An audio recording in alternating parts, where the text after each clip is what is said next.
प्रणाम सुंदर साथ जी। आप हक शिवाजी महाराज वे धाम के धनी सच्चिदानंद स्वरूप आप श्री प्राणनाथ जी एक खेल को किस तरह से हम अर्श से देख रहे हैं, उसको सारे एंगल से, एक तरफ से नहीं, सारी दृष्टि से किस किस तरह से हम देख रहे हैं, इस बात को कल परसों 2 दिन से 3 दिन से बस यही बात प्रीतम बताना चाहते हैं, ताकि हमारे दिल में ये बात बिल्कुल सट कर बैठ जाए कि कैसे हम अर्श में बैठकर इस खेल को देख रहे हैं। क्या कह रहे? हुक्म तन बीच नासुत। ये जो नासुत का हमें तन मिला, उसमें राज्य का हुक्म लीला कर रहा है। अब राज्य का हुक्म क्या है? इतने दिनों से हम हुक्म हुक्म हुक्म की बातें कर रहे हैं, तो हुक्म क्या है पहले ये तो जान देवे। हुक्म समझ लिया तो सारी लीला हमें समझ में आ जाएगी। तो हुक्म है राज्य के दिल की इच्छा। अब उस हुक्म को विस्तृत करके आप पूरे पूरे परिप्रेक्ष्य में उसको देखिए। आप मारिफत राज्य का दिल, मारिफत के स्वरूप में राज्य के दिल में गंजान गंज इश्क भरा पड़ा है। ध्यान से सुनना जी, बहुत बारीक बातें हो रही है। राज्य के दिल को ही मारिफत कहा। हम जो रोज कहते हैं मारिफत, हकीकत, मारिफत, मारिफत, स्वस्वरूप को, राज्य के ही स्वस्वरूप को मारिफत कहा। और मारिफत के दिल के भीतर जो इश्क भरा पड़ा है, वो इश्क अव्यक्त है। अव्यक्त माने दिल के भीतर ही, वो प्रकट नहीं हुआ। अब राज्य ने अपनी इच्छा से अपने इश्क को प्रकट कर दिया, ये हो गया हुक्म। अब जब इश्क प्रकट हो गया तो इश्क के स्वरूप बन गए। इश्क के जो स्वरूप बन गए वो श्यामा जी, रूहे, अक्षर ब्रह्म। और ये जो स्वरूप बने वो भी हुक्म के स्वरूप बन गए। राज्य के दिल से इन सभी का अस्तित्व होने की वजह से राज्य के दिल का ही कमांड सभी के दिल के अंदर पहुंचा। एक दिल, उससे जैसे कि हजारों किरणें निकली, तो सारी किरणों का अस्तित्व उस एक जगह से है। सारी किरणों के भीतर जो भी बातें पहुंचती है वो उस एक ही जगह से पहुंचती है, और वो है राज्य का दिल। अब जो इश्क के स्वरूप बन गए,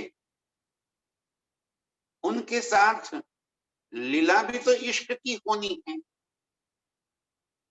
अब इश्क की लीला होनी है तो इश्क की लीला, जब प्यार की लीला करनी है तो प्यार करने के लिए भी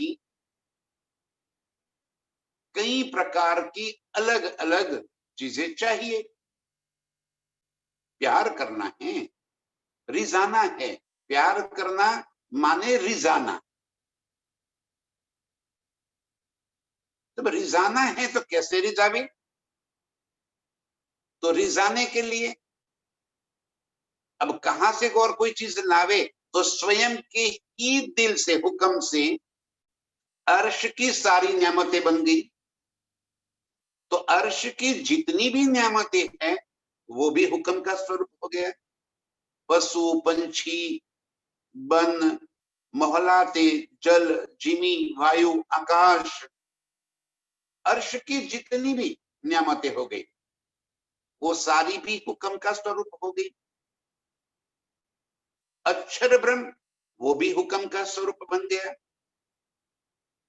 अब अर्श में प्रीतम के हुक्म के सिवा और कोई चीज है ही नहीं। अब ये इश्क की लीला में इश्क के और अधिक सुख देना चाहते हैं। वो हमने खेल मांग लिया, राज्य ने खेल दिखा लिया, इश्क का हमने रबद कर दिया। ये सारी बातें हुई कैसे?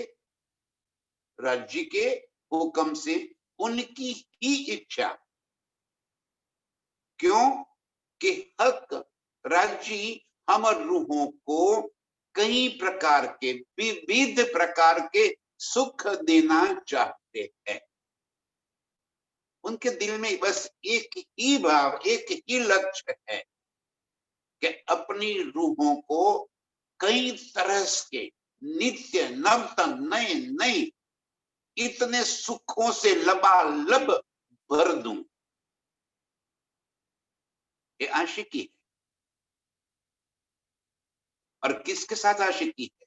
स्वयं के ही साथ। और किसके साथ करें? अर्श में और दूजा कोई है ही नहीं, तो लीला भी किसके साथ करे? आशिकी भी किसको बतावे? प्यार भी किससे करे? तो स्वयं के ही स्वरूप, खुद के ही हुक्म के स्वरूप। अब मेरी बात शायद समझ में आई होगी। फिर एक बात, मैं यहाँ पे हुक्म की बात बताना चाहता हूं कि हुक्म क्या है। तो राज्य की ही इच्छा को हुक्म कहा। तो अर्श की सारी हकीकत हुक्म का स्वरूप हो गई। अब रूहें और अर्श की सारी नियामतें है तो सभी हुक्म का ही स्वरूप, है तो सभी राज्य का ही दिल का स्वरूप, लेकिन लीला अलग अलग है। रूहों के साथ इश्क की लीला है और अर्श की सारी नियामतें उस इश्क की लीला करने के वास्ते है। ये फर्क है। इश्क की लीला सिर्फ और सिर्फ रूहों के साथ, और उस लीला को अधिक करने के वास्ते, उस लीला का और अधिक सुख देने के लिए, उस लीला में नित्य नवीन्य भरने के वास्ते, क्योंकि हक चाहते हैं अपनी रूहों को नए नए सुख दे दे, इतने सुख दे दूं कि रूहें उसे कभी तृप्त ही न हो। नित्य नवतन रस बस की नहीं, रोज नए नए सुख दे रहे। आज राज्य ने दिल में ये बात ले ली कि चलो इनको ये नासुत का सुख देना है, तो दिल में किसके आया? राज्य के। ये हुक्म हो गया। जैसे ही उनके दिल के अंदर ये इच्छा हुई, यही हुक्म, और हम रूहों ने इच्छा करबद कर दिया, खेल देखने की चाह कर दी, ये भी हुक्म से हुआ। अब जैसे ही हम रूहों ने खेल देखने की चाह कर दी,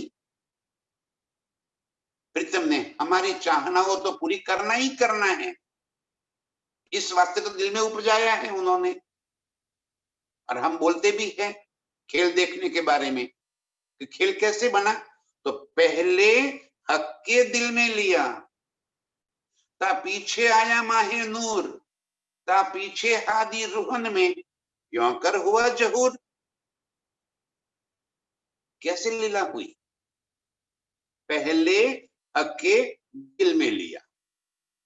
जैसे ही राज्य ने दिल में लिया, ये हो गया हुक्म। हुक्म आया माहे नूर, अक्षर ब्रह्म को दिल में पहुंच गया, भाई सुंदर ब्रह्मांड बना दो,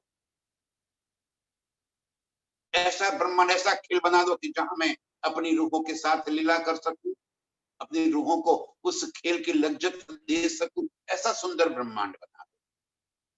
पहले नूर के दिल में, अक्षर के दिल में, पीछे हादी रूहन में, उसके बाद शमा जी और हम रूहों के दिल में आ गया, और हमने बढ़ चढ़ कर खेल मांगा, जिद कर करके मांगा, नहीं देखना ही है, देखना ही है, देखना ही है। ये उपजाया किसने? हक हुक्म ने। सारी लीला हक के हुक्म की ही लीला है। हक के हुक्म के सिवा कोई लीला है ही नहीं, न अर्श में न फर्श में। अब जैसे ही हमने चाहना कर दी, इस खेल को पहले हुक्म को दे दिया, अक्षर ब्रह्म को आदेश दे दिया कि भाई सुंदर ब्रह्मांड बना दो, बन गया। अब इस सारे ब्रह्मांड को राज्य ने अपने दिल में ले लिया, ये हो गया उनका हुक्म। हम रूहों की नजरों को उनके दिल के साथ जोड़ दिया, ये हो गया हुक्म। खेल कौन दिखा रहा है हम रूहों को? तो हुक्म। हुक्म चल कर, खेल चल कहाँ रहा है? तो राज्य के दिल में। अब यहाँ पे जितने भी एक तन है, ये जो भी लीला हो रही है, वो लाइव टेलीकास्ट राज्य के दिल के अंदर हो रही है, और हमारी नजरें राज्य के दिल के भीतर जुड़ गई, और हम इस वजूद के दिल के साथ राज्य के हुक्म से, फिर वही बात, रूह की चॉइस नहीं है कि जो चाहे उस तन के साथ जुड़ जाए, ये भी राज्य का हुक्म है। राज्य के हुक्म से किसी एक तन के साथ जुड़े, और हम मूल बिलावे में बैठे बैठे इस खेल को देखने लगे। इस तरह हुक्म तन बीच ना सुध, यहाँ पे इस तनों के बीच में एक खेल के अंदर भी जो लीला कर रहा है, वो राज्य का हुक्म ही आया। इनकी इच्छा से परात्म की और ये वजूद की दिल की कनेक्शन हो गई। ये कनेक्शन हुआ कैसे? राज्य के हुक्म से, माना कि हुक्म ही लीला कर रहा है। आगे से समझिए, हुक्म तन बीच ना सुत, हम फरामोश अर्श तन। हमें क्या कर दिया? फरामोशी। फरामोशी क्या है? नींद नहीं है। नींद को फरामोशी नहीं कहा। अर्श में कभी भी नींद हो ही नहीं सकती। जहां सदा चेतन अवस्था है, सदा चेतन, वहां कभी भी नींद नहीं प्रवेश कर सकती। नींद कहा नाही को, इस खेल को नींद का खेल कहे, जहां अचेतनता है। अर्श चेतन अवस्था है, और चेतनता में कभी भी नींद की आवश्यकता होती नहीं है। अब आप एक होगे तो फिर पांचवी भूम रंग पर वाली मंदिर में हम कौन सी लीला करते हैं? तो वहां नींद की लीला नहीं है। निद्रा अर्श में हो ही नहीं सकती। रंग परवाली में जो हमारी लीला है, वो शयन की लीला है। शयन माने सो जाना नहीं, शयन माने प्रीतम के संग उनके अंगों का सुख लेने की लीला है। और बहुत अच्छी बात है कि वो रंग परवाली की लीला कब खत्म होती है? तो हम कहेंगे प्रातः काल। तो अर्श में प्रातः काल कैसे होता है? वहां तो सब चीजें स्वयं प्रकाशित है। अर्श में कोई सूर्य की आवश्यकता नहीं है। जैसे इस खेल के अंदर यहाँ पे सब सुबह प्रातः काल को सूरज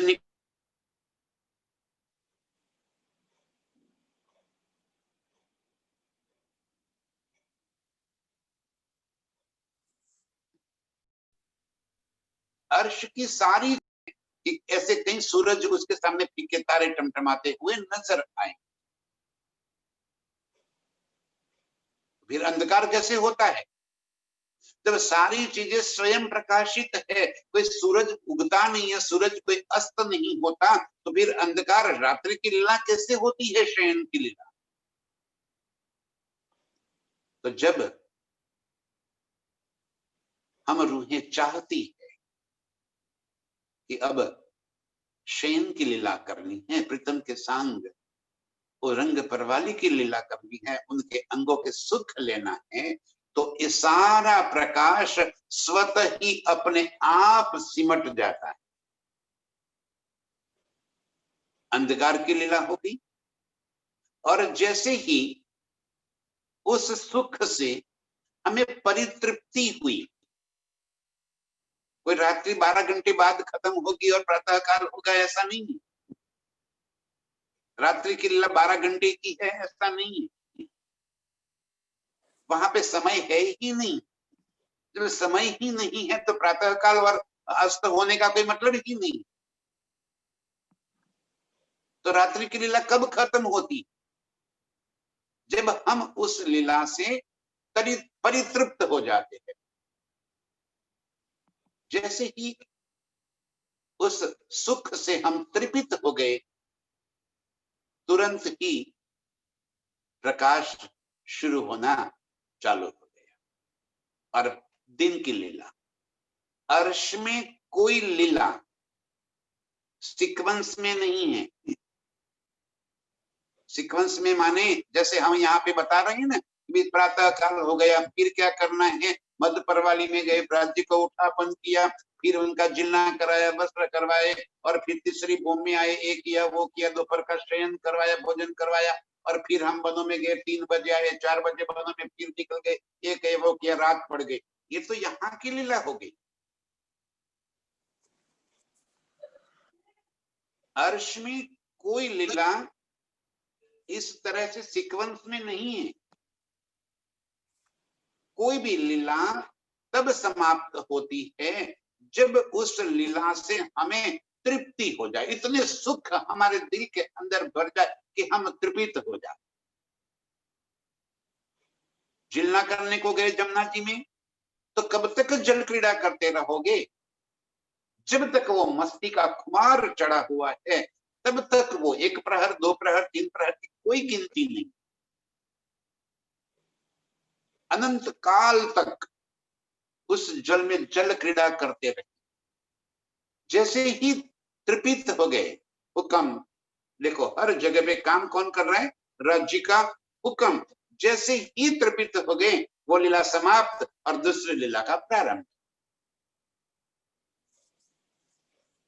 इस तरह से हम फरामोश अर्शतन, अर्शतन में हम फरामोश, फरामोश माने निंद्रा नहीं है। बस ये बात समझाने के लिए इतना लंबा चौड़ा मुझे बोलना। फरामोश क्या है? तो हम किसी एक चीज में, देखने में, उसका रसानंद लेने में डूब जाए, वो फरामोश है।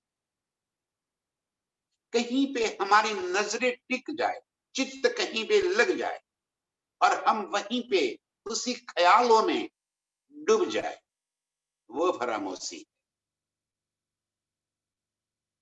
फरामोशी माने नींद नहीं। तो अर्शतन फरामोश हो गया। कैसे? तो रोज जो हम रूहें राज्य के नेत्रों से नेत्र मिलाकर इश्क का रसास्वाद लेते थे। इश्क होता ही नेत्रों से, नेत्र ही बोलते हैं, नेत्र ही सारी लीला कर रहे हैं। और हम तो अमीरस पीते ही प्रीतम के नेत्रों से है। आज प्रीतम ने अपने हुक्म से इस खेल को अपने दिल के भीतर रख दिया, लाइव टेलीकास्ट कर दिया, और हमारी नजरों को अपने हुक्म से उस खेल के अंदर लीला करने वाले किसी एक पात्र के साथ जोड़ दिया। ये हुक्म हो गया। और वहीं पे जब हमारी नजर गड़ गई तो हम एक टक उसी के अंदर इस कदर डूब गए और कोई चीज हमारे ख्यालों में ही न रही, शुद्ध बुद्ध हमारी उसी में रह गई। ये हो गई फरामोशी। तो धनी जी क्या कह रहे हैं फिर एक बार, हुक्म तन बीच नासुत। ये जो तन हमारे नासुत के, ये जो वजूद है, उसी को राज्य ने अपने दिल में ले लिया। ये हुक्म का स्वरूप बन गया।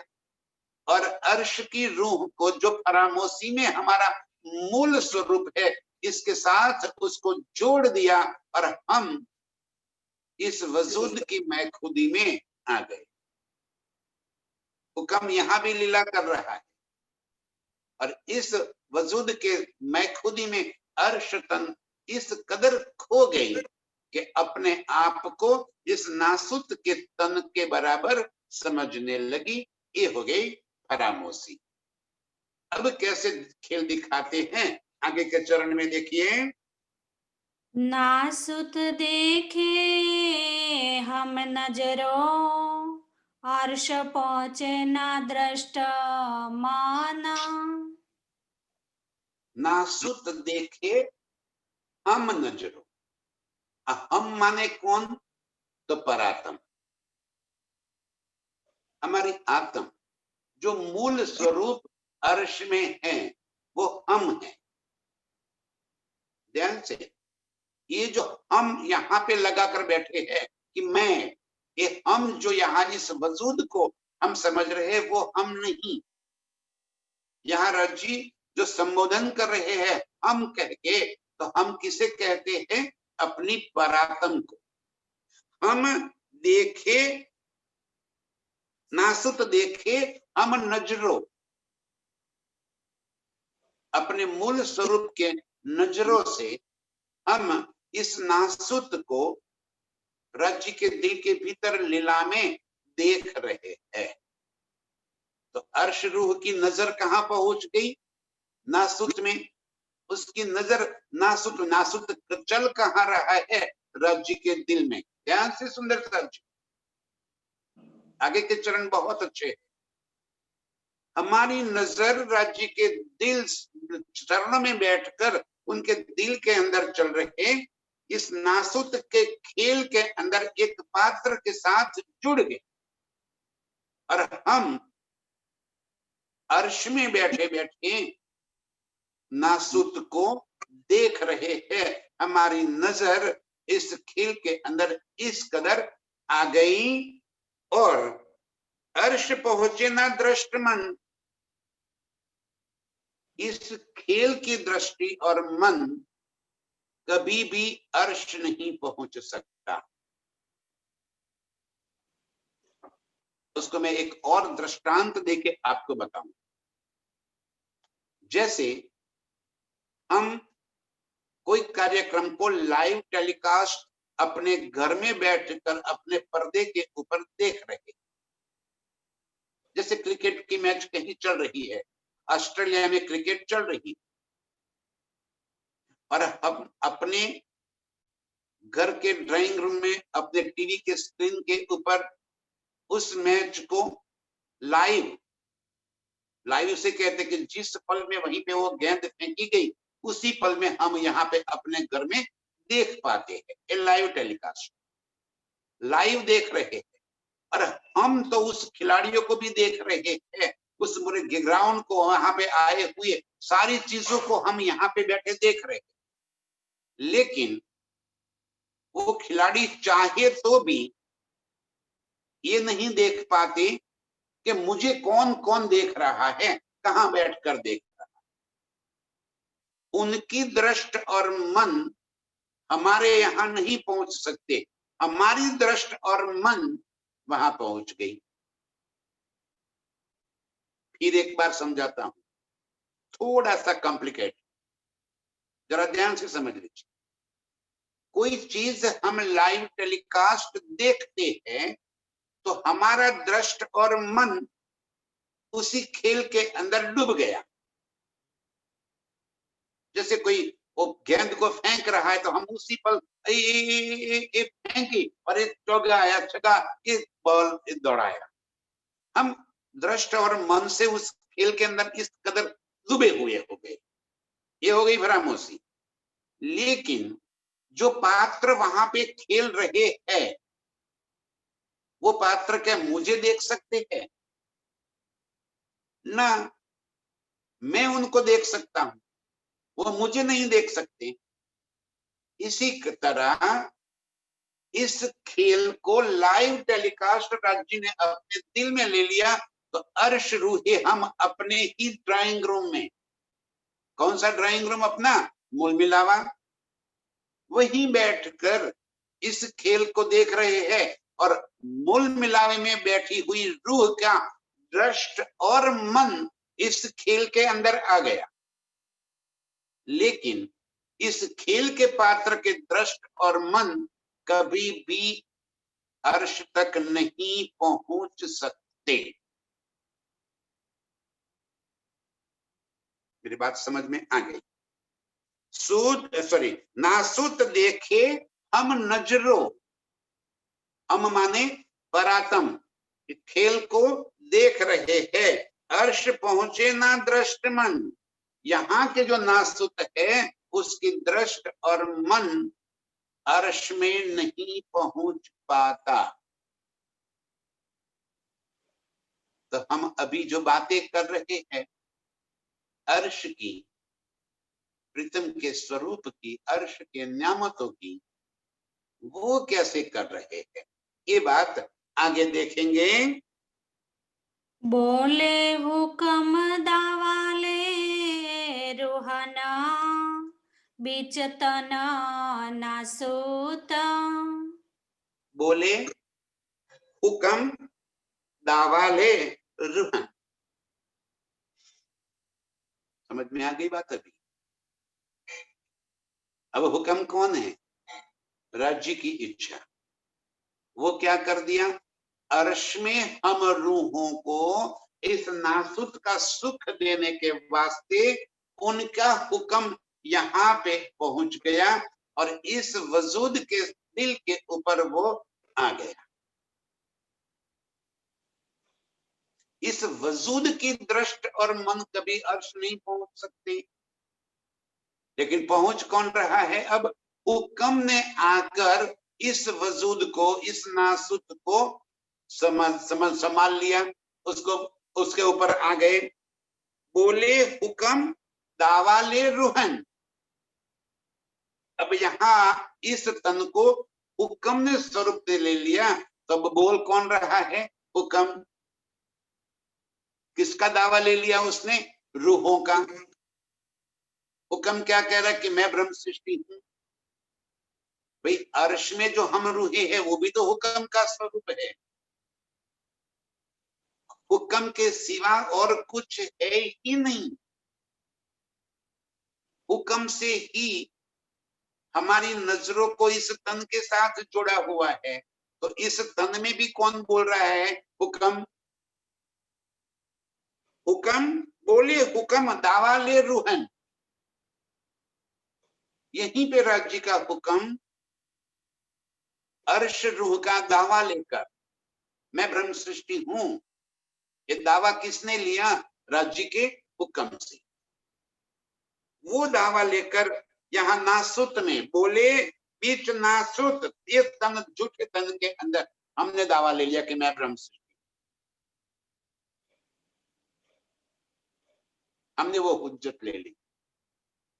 हम कैसे कह सकते हैं कि मैं ब्रह्म सृष्टि हूं? ये तन कैसे ब्रह्म सृष्टि हो सकता है? ये तो नाशवान है, ये तो मर मिटने वाला है, आज है कल नहीं रहेगा, पक्की बात है। अर्श तन तो अखंड विनाशी है, चेतन है, नूरमयी है। तो यहां पे दावा किसने लिया? हक हुक्म, ध्यान से बोले हुक्म दावा ले रूहन। यहाँ पे हुक्म राज्य का आया और उसने इस तन को दावा ले लिया कि मैं ब्रह्म सृष्टि हूं। बोले भी तन नासुत, नासुत का तन भी बोलने लगा मैं ब्रह्म सृष्टि हूं, मैं ब्रह्म सृष्टि हूं। बोल कौन रहा है? राज्य का हुक्म बोल रहा है। क्यों? ये आगे देखें, ले सब सुध अर्श इल्मे, देत दुनि में लज्जत लाहौता। अब हुक्म क्या बोल रहा है?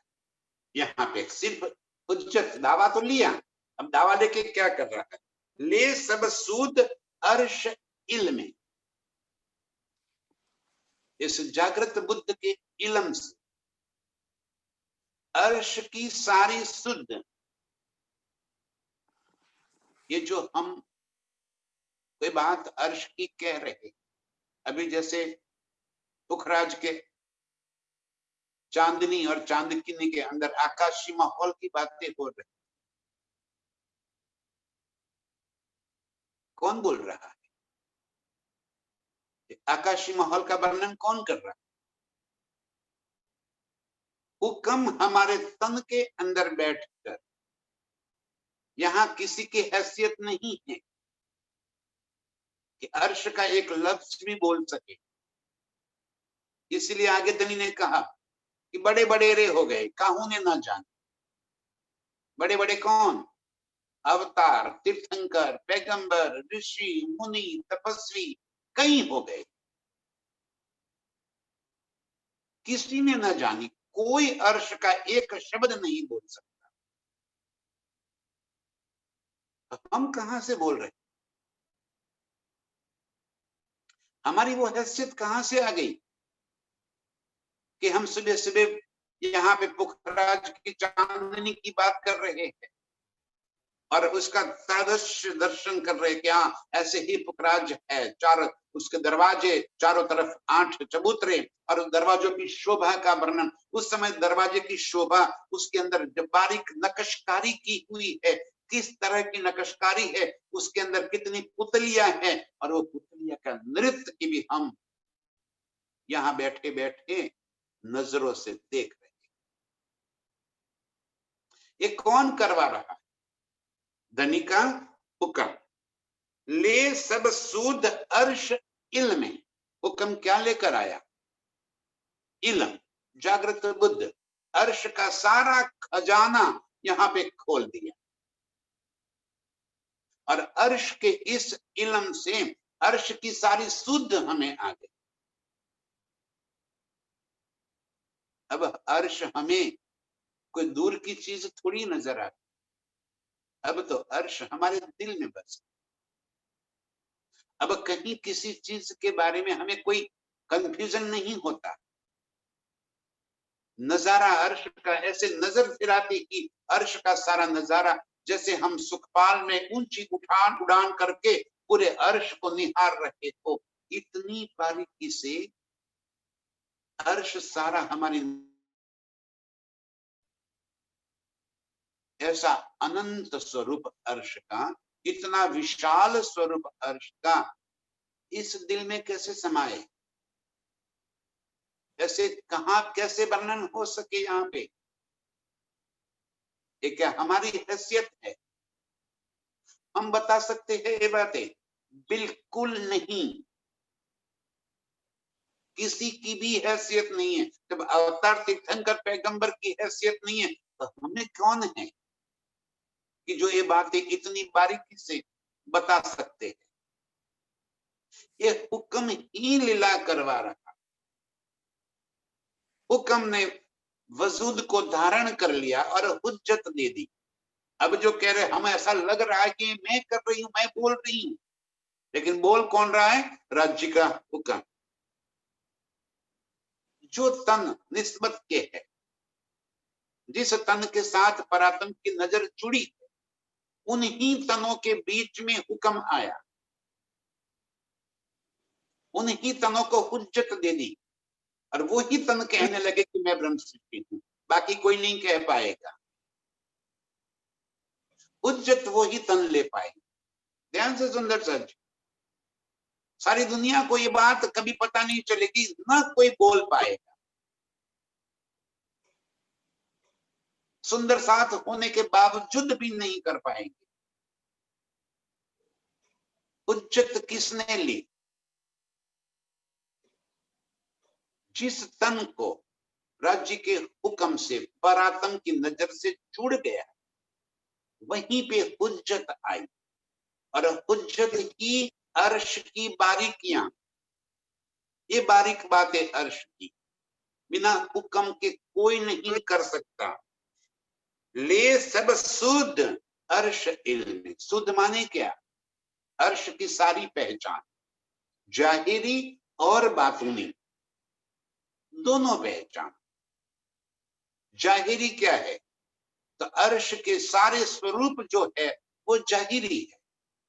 रंग माहौल दिखाई पड़ रहा है, पुखराज जी दिखाई पड़ रहा है, मानिक पहाड़ नजर में आ रहा है, जमुना जी, हौज को सर, 24 हांस का मॉल, जबेरों की नहर, जबेरों की महले, सागरों सागरों की महले, बड़ी रांग, छोटी रांग, टापू महल, जानवर, पशु, पंछी, खुबी, खुशहाली, अरे एक एक चीज नजरों में आ रही है, वो सारी जाहिरी।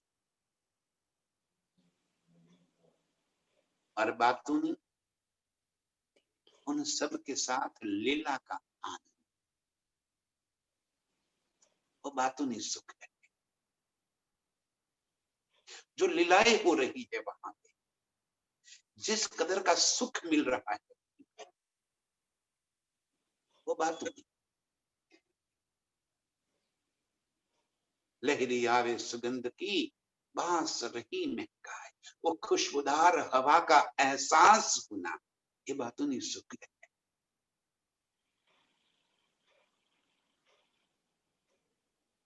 प्रीतम के नेत्रों से बहते हुए इस अमीर रस को पीना, ये बातूनी सुख है। अब मूल मिलावट का एहसास करना, वो बातूनी सुख है। खुबी खुशहाली, जवेरों की पुतलियां कैसे नृत्य करती है, किस तरह से सवारी चल रही है हमारी, कैसे फौज को सर के सुख है हमारे, वो पशु पंछी जानवरों के ऊपर बैठकर जो आनंद दिल में आ रहा है, वो बातूनी सुख है। अर्शमता, अर्श के सारे सुख, जाहिरी और बातूनी दोनों सुख, ले सब शुद्ध अर्श इल्म। ये इल्म ही तो हमें शुद्ध दे रहा है। जागृत बुद्ध लेकर का हुक्म, सारी चीजें हुक्म के अधीन कर, हुक्म के अधीन ही है, हुक्म ही मेरे प्रीतम है, तो सारी चीजें स्वाभाविक रूप से उनके अधीन। हुक्म ही हमें यहाँ पे आकर एक हुज्जत दावा दे रहा है, हुज्जत ही एक इल्म लेकर आया, हुज्जत ही इस इल्म का सहूर दे रहा है। सहूर माने समझदारी, ये हुक्म ही करवा रहा है, चाहे किसी भी तन के माध्यम से वो शब्द निकलते जाए, हमें उस तन को, उसके पर्दे कर दो, पर्दा कर दो तन के आगे, उस तन के हमें कोई मतलब ही नहीं है, उस तन के साथ हमें तो उन शब्दों के साथ मत, जिस भी तन से जो शब्द प्रकट हो रहे हैं उन शब्दों को पकड़ लो, शब्द को पकड़ लिया तो पार पहुंच गए, तन को पकड़ लिए तो वही के वही रहे। जो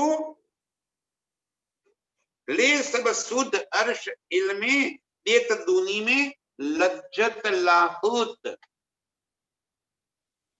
यहाँ पे खेल में अर्श की लज्जत हमें दे रही है, परमधाम की लज्जत दे। एक इलम का ये सुख है। सब अर्श की सब मता लेकर आए। जागृत बुद्ध क्या लेकर? अर्श का खजाना, जिससे अर्श की सारी बातें हमें समझ में आई। राज्य के दिल को हमने समझ लिया, वहदत को हमने समझ लिया, निस्बत को समझ लिया। अर्श के सारे सुख हमारे दिल के अंदर बस गए। ये जागृत बुद्ध हम रूहों को, निस्बतियों को इस वास्ते मिला, धनी के हुक्म ही ये लेकर आए और हमें नासुत में इस अर्श के सारे सुख दे रहे हैं। अब जितने सुख, ध्यान से सुंदर साथ जी, अब यहाँ पे इस दिल में इस सुख लेने से क्या होगा? तो एक तन का लाइव टेलीकास्ट तो राज्य के दिल में हो रहा है, और ये जो हुज्जत ले रही है, ये हुज्जत अब किसके दिल में पहुंच गई? हमारे ही नीच स्वरूप जो परात्म है उसके अंदर हुज्जत आ गई। अब उसके चित्त में ये बात बदलने लगी। जो मेरी परात्म कल तक मुझे जयंती हूं ये समझ रही थी, अब उसके अंदर परिवर्तित हो गया मैं ब्रह्म सिद्धि। अब मेरे चित्त में, मेरे दिल में अर्श की जितनी न्यामतें, जितना सुख, जो बातें बस गई है, वो सारी बातें परात्म के दिल में, और परात्म परामोशी टूट गई। इस कदर धनी जी हमें मूल मिलावे में अपने चरणों में बिठाकर अर्श के भी सुख दे रहे हैं और नासुत के भी सुख दे रहे हैं। खेल भी दिखा रहे हैं और अर्श की लज्जत भी दे रहे हैं। अब खेल क्यों दिखाया? कल ये बात हो गई थी। अपने इश्क को, क्या हमने अर्श में राज्य के इश्क को नहीं देखा? तो ना, नहीं देखा। हमें सिर्फ अपना इश्क नजर आया। हम अर्श में प्रीतम को नहीं समझ पाए। हमने प्रीतम को हमसे अलग माना। हम और तुम दो का, द्वैत का भाव आ गया। इसीलिए तो कह दिया कि हमारा इश्क ज्यादा, जो अर्श में कभी नहीं होना चाहिए। अर्श में तो सिर्फ और सिर्फ एक ही तो स्वरूप है, मारिफत का ही हकीकत में प्रकट स्वरूप है। वो अलग कैसे हो सकता है? अर्श में ये बात हम कभी ना समझ पाए और न समझ पाते, क्योंकि इलम वहीं पे लीला हो ही नहीं, समझ आना नामुमकिन है। इस वास्ते नजरों को जरा हटाकर इस खेल के साथ जोड़कर यहाँ पे इस इलम से प्रीतम हमें अर्श के, प्रीतम के इश्क की बारीकियां बता रहे। अब इश्क समझ में, वाहिदत का इश्क अब समझ में आ रहा। हक की साहिबी अब समझ में आ रही कि अर्श की सारी हकीकत, अर्श की सारी हकीकत मारिफत का ही प्रगट स्वरूप है, जो हम अर्श में कभी न समझ पाते। वो बातें धनी ने इलम देकर हुक्म से इस नासुत में आकर हमारे दिल में भर लिया, और वही बात परात्म के दिल में पहुंच गई। अब सारी बातें खुल गई। परात्म को दोनों सुख मिला।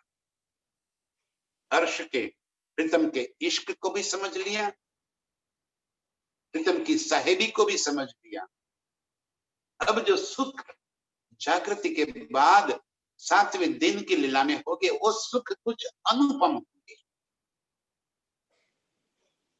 क्योंकि अब देखने का नजरिया बदल जाएगा, देखने का नजरिया बदल जाएगा। ध्यान से सुंदर सा, देखने का नजरिया कैसे बदल जाता है? जैसे यहाँ पे किसी लड़के को किसी लड़की के साथ शादी करने के लिए पहले उसका संबंध जोड़ना होता है, देखे हुए दोनों होते हैं एक दूसरे को, सगे संबंधी में होता है तो जानते कि ये हमारे संबंधी की लड़की है, लेकिन आज तक उसको उस नजरों से नहीं देखा था कि ये भी कभी मेरे साथ शादी हो। अब जब मुलाकात होगी तो देखने का नजरिया बदल जाएगा। बस प्रीतम के साथ हमारा देखने का नजरिया, अब इश्क की बात कुछ और बढ़ेगी। इसका मतलब ये नहीं कि हमें अपना इश्क कम नजरों में आएगा, अर्श में कम ज्यादा कुछ है ही नहीं। एक हुक्म के सिवा जहां कुछ है ही नहीं, वहां कम ज्यादा कैसे हो सकता है? अब इश्क की जो लज्जत आएगी वो सुख कुछ और होंगे। ये सुख प्रीतम हमें देना चाहते हैं, और देत दुनी में लज्जत लाहुत, यहाँ पे इस वास्ते हमें अर्श की लज्जत दे रहे हैं। हिलवत निस्बत वाहिदत जेती अर्श हकीकत। अर्श में पांच ही चीज में कई बार बता चुका। मारिफत, मारिफत का ही प्रकट स्वरूप हकीकत, हकीकत में वाहिदत। ध्यान से सुंदर सर जी, मेरे शब्दों को जरा गौर से समझ कर पकड़ लीजिए। मारिफत, मारिफत का प्रकट स्वरूप हकीकत। मारिफत जब व्यक्त हो गया, जो अव्यक्त था वो प्रकट हो गया, व्यक्त हो गया, अप्रगट था वो जाहिर हो गया, तो वो हकीकत। तो हकीकत क्या है? अर्श की सारी न्यामतें हकीकत। श्यामा जी, अक्षर ब्रह्म, रूहें और अर्श की जितनी 36 पक्ष की न्यामतें, सारी न्यामतें हकीकत। और हकीकत में वाहिदत, वाहिदत क्या है? प्रीतम का दिल। भाई उन्हीं का दिल तो प्रकट हुआ है, तो हकीकत की प्रत्येक चीज का जुड़ान मारिफत के साथ है। ध्यान से सुंदर साहब जी, इतनी बात समझ में आ गई तो पूरी कहानी समझ में आ गई। मारिफत का प्रकट स्वरूप हकीकत, सारी नियामतें, सारा परम धाम राज्य के दिल का ही प्रकट स्वरूप मारिफत ही हकीकत हो गया। समझ लीजिए, मारिफत ही हकीकत रूप में प्रकट हो गया, विस्तार हो गया, मारिफत ही प्रकट हो गया। तो हकीकत में क्या हो गया? वाहिदत। कैसे? तो जिस दिल से ये प्रकट हुए हैं, तो सारी नियामतों का जुड़ान उस दिल के साथ हो गया। जैसे ही राज्य के दिल में एक बात आई कि चलो सखियां, हम पुखराज जी चलते हैं। जैसे ही राज्य ने अपने दिल में पुखराज लिया, उसी पल अर्श की सारी नियामतों में वाहिदत होने की वजह से सभी के दिल में ये बात पहुंच गई कि राज्य की सवारी अब रंग महल से पुखराज की ओर जाएगी। तुरंत सारे सुखपाल वहीं तीसरी भूमि के झरोखे में आके खड़े हो गए, चलो बैठ जाओ। और इस कदर इंतजार करने लगे कि कब मेरे प्रीतम का रूहों का चरण कमल मेरे अंदर आ जाए। उसी पल अर्श के सारे पशु पंछियों के दिल में बात पहुंच गई, सारे लीला के लिए तैयार हो गई। जैसे ही राज्य ने अपने चरण सुखपाल में रखे, ऐसे ही जैसे कदम रखा, यहाँ पे नगाड़ों के ऊपर टड़िंग टड़िंग टड़िंग आवाज गूंजने लगी। बस पंछी सवारी के लिए तैयार हो गए। कई बानर, कई हाथी, कई बाघ, कई घोड़े, कई सिंह, सारे एक साथ तैयार। क्यों? वाहिदत। वहीं पे पुखराज भी तैयार है वेलकम के लिए। वो भी अपने पूर्ण कला से सज्ज होकर, पूर्ण रूप से प्रकाशित होकर हम रूहों का स्वागत के लिए तैयार। चारों तरफ गुंज उठ रही है। पंछी सवारी के साथ साथ ही उड़ते उड़ते पिया पिया तुही तुही तरी तरी कई हजारों नाम से पुकारते पुकारते चले जा रहे। सबको कैसे पता चला कि अब राज्य की सवारी रंगमहल से निकलकर पुखराज की ओर जा रही? ये वाहिदत है। अर्श की सारी नियामतें राज्य के दिल के साथ जुड़ी हुई है। ये वाहिदत हो गई, और वाहिदत में ही खिलवत है। उसी वाहिदत में मेरी और मेरे प्रीतम के संग की लीला है। खिलवत वो है जहां मेरी और मेरे प्रीतम के संग की एकांत की लीला, जहां मस्ती भरी पड़ी है, जहां लबालब इश्क भरे पड़े, जहां इश्क का ही प्रकटन हो रहा है। मैं राज्य में समा जाऊं, राज्य मुझ में समा जाए, दो मिनट कर एक हो जाए, ये खिलवत है। तो खिलवत खाना कहां है? तो अर्श की सारी हकीकत खिलवत खाना है। अर्श की सारी नियामतें खिलवत खाना है। पुखराज भी जा रहे हैं तो भी खिलवत की लीला के वास्ते ही तो जा रहे हैं। खिलवत का ही आनंद है। आकाशी माहौल के गुर्ज तक बने अनंत मोहलाते, वो अनंत मोहलाते मेरे खिलवत खाना है।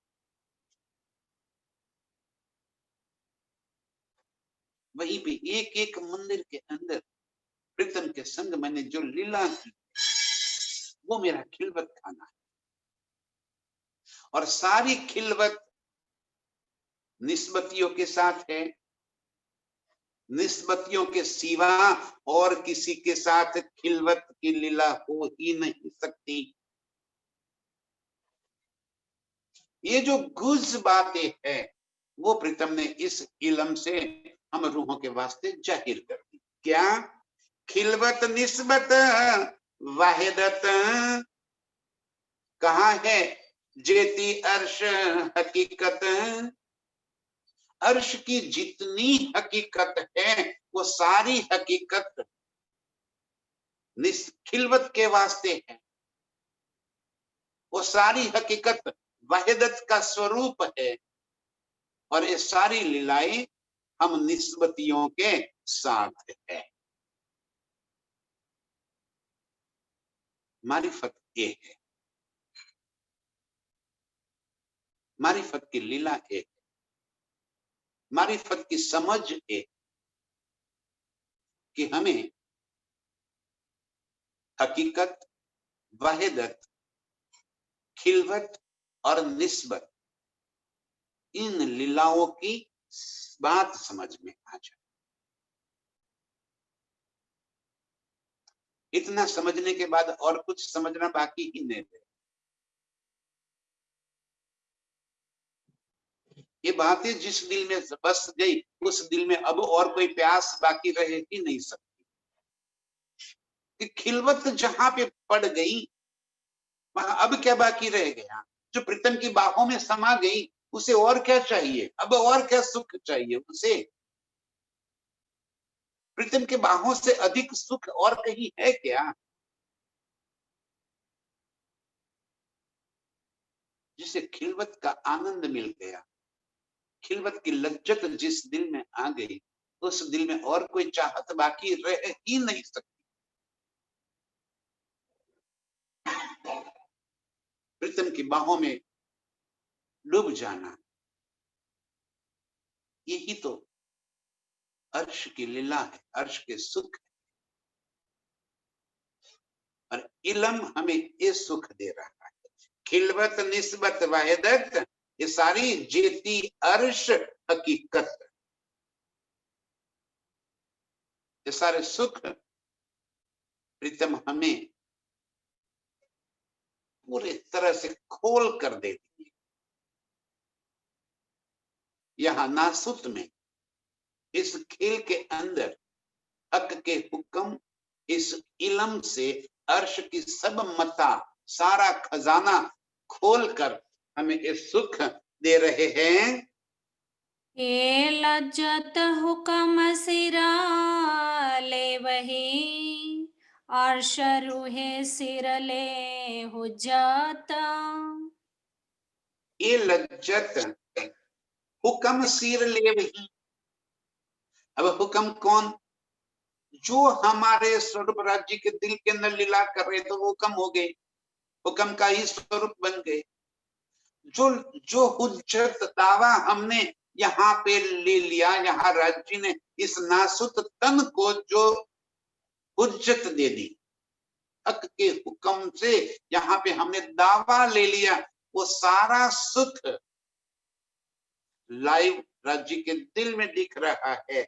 अर्श रूहे सिर ले हुज्जत। अब अर्श की रूहें जो पर आत्म है, वो यही हुज्जत को, यही दावे को अपने सिर पर ले रही है कि मैं ब्रह्म सृष्टि हूं।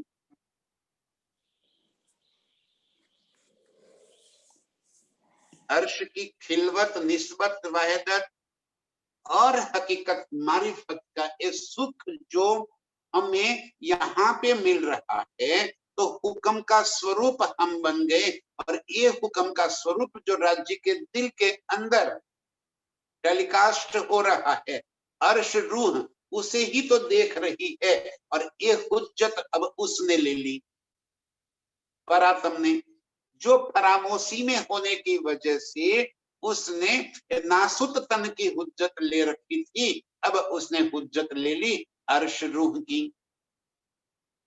क्योंकि अर्श का सारा खजाना इस दिल के भीतर आ गया। हमने हुज्जत ले ली कि मैं ही वो खिलवत की लीला करने वाली, मैं ही प्रीतम के दिल का वाहिदत का स्वरूप हूं, मैं ही निस्बती उनकी अंगना हूं। और अर्श की सारी हकीकत मेरे वास्ते है।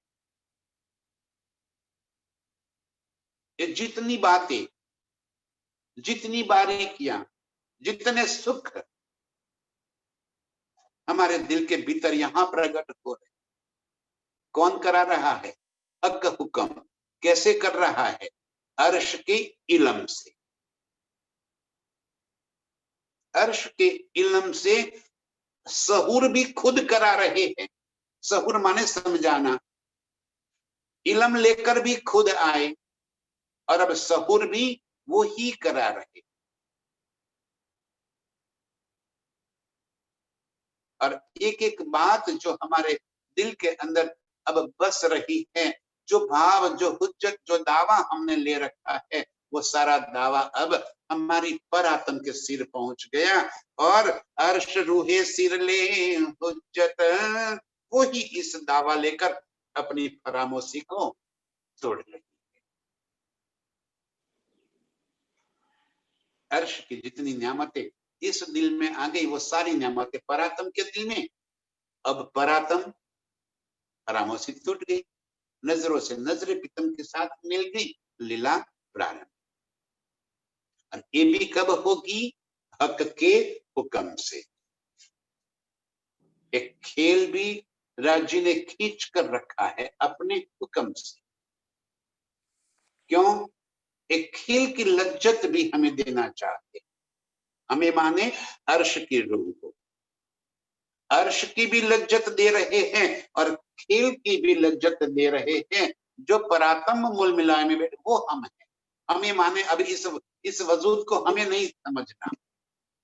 जब अब हम बोलेंगे कि हमें, तो हमें माने परात्म को। अब हमने हुज्जत ले रखी है ना, दावा ले लिया है कि मैं तो ब्रह्म सृष्टि हूं।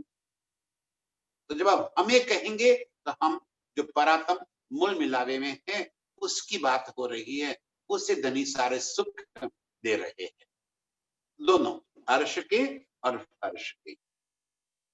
इस तरह धनी जगा भी रहे हैं और खेल के सुख भी दे रहे हैं। अर्श की सारी हकीकत हमें समझाकर हमारी नजरों को वापिस जोड़ रहे हैं। ऐसे इस अर्श की नियामतों को दिल में धारण करके अपने निज स्वरूप के साथ जुड़ने वाली सभी रूहों के चरणों में कोटि कोटि प्रणाम। हर्षारुहे सिरले हो